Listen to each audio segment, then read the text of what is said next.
Ang mabuting balita ng Panginoon ayon kay San Mateo. Papuri sa iyo, Panginoon.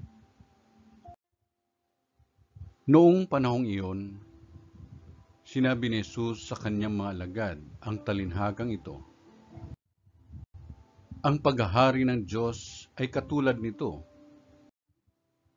Lumabas ng umagang-umaga ang may-ari ng ubasan upang humanap ng mga manggagawa.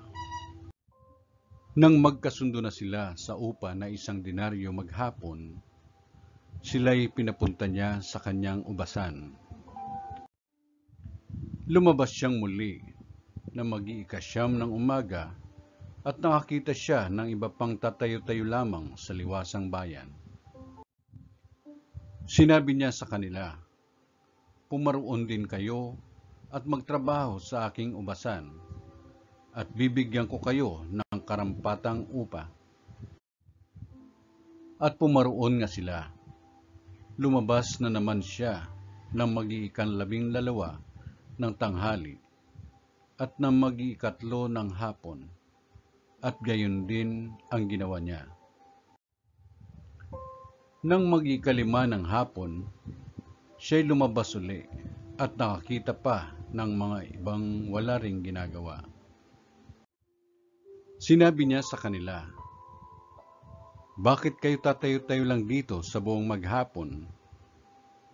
Wala pong magbigay sa amin ng trabaho eh." Sagot nila.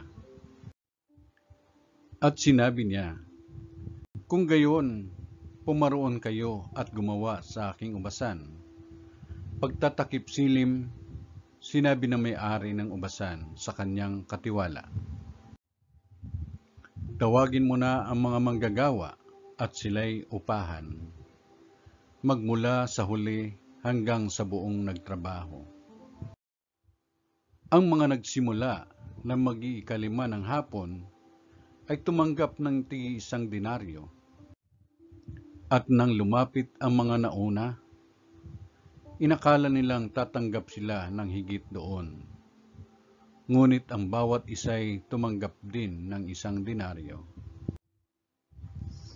Pagkatanggap nito, nagreklamo sila sa may-ari ng ubasan.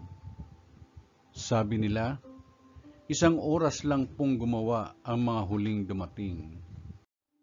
Samantalang maghapon kaming nagpagal at nagtiis ng nakapapasong init ng araw. Bakit naman po ninyo pinagpare-pareho ang upa sa amin?" At sinabi niya sa isa sa kanila, "Kaibigan, hindi kita dinadaya. Hindi ba't nagkasundo tayo sa 1 denaryo? Kunin mo ang ganang iyo at umalis ka na. Maano kung ibig kong upahan ang nahuli ng tulad ng upa ko sa iyo? Wala ba akong karapatang gawin ang aking maibigan sa ari-arian ko? O naiinggit ka lang sa aking kabutihang loob, kaya't ang nahuhuli ay mauuna at ang nauuna ay mahuhuli?" Ang mabuting balita ng Panginoon. Pinupuri ka namin, Panginoong Hesukristo.